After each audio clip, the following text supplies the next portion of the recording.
कार्य को आगे चलाने वाला नहीं है।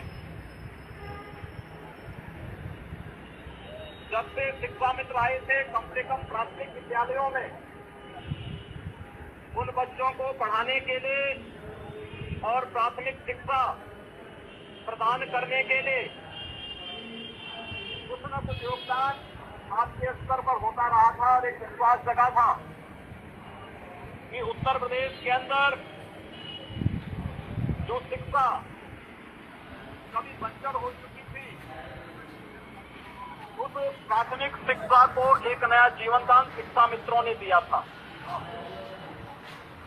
लेकिन कहीं न कहीं एक मिसहैंडलिंग है और दूरदर्शिता है कि हम न्यायालय के उन कार्यों पेशों को समझ नहीं सके और केवल उतावलेपन में जब भी कोई निर्णय होते हैं उसका शिकार आम जनमानस को ऐसे ही होना पड़ता है, जैसे अभी हाई कोर्ट के निर्णय पर हुआ। मेरा आप लोगों से दो अनुरोध होगा। एक, हताशा और निराशा में कोई युद्ध नहीं जीता जाता। अपनी हताशा से उभरिए, निराशा से उभर करके हम सबको इस लड़ाई को जीतने की एक नई कार्रवाई प्रारंभ करनी होगी। और मैं विश्वास के साथ कह सकता हूँ ये प्रश्न केवल एक व्यक्ति का नहीं, ये केवल शिक्षा मित्रों का नहीं, बल्कि उत्तर प्रदेश की प्राथमिक शिक्षा का है। इसलिए इस लड़ाई में आप अकेले नहीं होंगे, आपके साथ एक बहुत बड़ा समुदाय आपके साथ खड़ा होगा। इसलिए मेरा सबसे पहला अनुरोध होगा कि अपनी हताशा और निराशा से उभरिए। दूसरा, उत्तर प्रदेश सरकार को अपना एक ठोस कार्यक्रम बना करके सुप्रीम कोर्ट में जाने के साथ साथ केंद्र सरकार के पास भी उन्हें अपने प्रस्ताव के साथ जाना चाहिए। केंद्र सरकार शिक्षा के क्षेत्र में जो भी योगदान देता है वो राज्य सरकार को देता है। राज्य सरकार उस पर आगे कार्रवाई करती है। अगर उत्तर प्रदेश सरकार आपसे संबंधित किसी भी उस प्रस्ताव को लेकर के पहले ही केंद्र सरकार के पास गई होती, संभवतः इस प्रकार की स्थिति नहीं होती जो आज आप सबके सामने आ खड़ी हुई है। हमको यहाँ पर किसी पार्टी का नहीं, बल्कि शिक्षा के बारे में सोचना है। हमें इस प्रदेश के लगभग 2.25 लाख उन शिक्षा मित्रों के भविष्य के बारे में सोचना है, उनके परिवारों के बारे में सोचना है।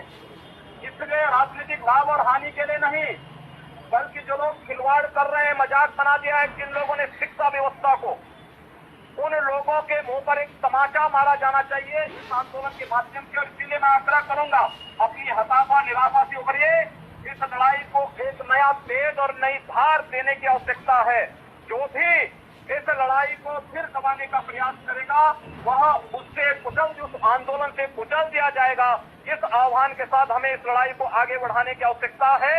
और प्रदेश सरकार को सबसे पहला कार्य तो इसको सुप्रीम कोर्ट में डिवीजन दाखिल करके इस पर नए सिरे से कार्रवाई करने की अपील करनी चाहिए। बहुत सारे रास्ते हैं, अगर कोई समस्या है उस समस्या का समाधान भी है।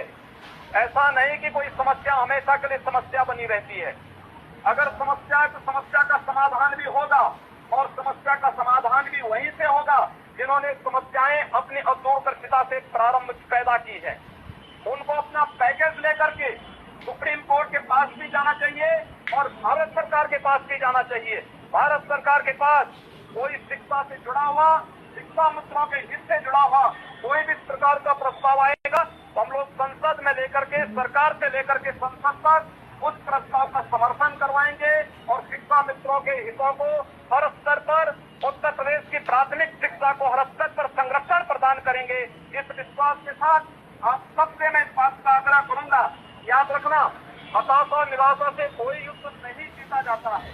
अगर आप हताश और निराश रहेंगे, एक दिन, 2 दिन, 4 दिन कोई आपके आंदोलन के साथ रहेगा, बाकी हर व्यक्ति छड़ता जाएगा, करता जाएगा, अपना रास्ता बनाता जाएगा। इस पूरी लड़ाई को एक नई धार पूरे प्रदेश स्तर पर देने की आवश्यकता है। और जिन लोगों की अदूरदर्शिता के कारण स्थितियां पैदा हुई हैं, उन लोगों को कटघरे में खड़ा किया जाना चाहिए।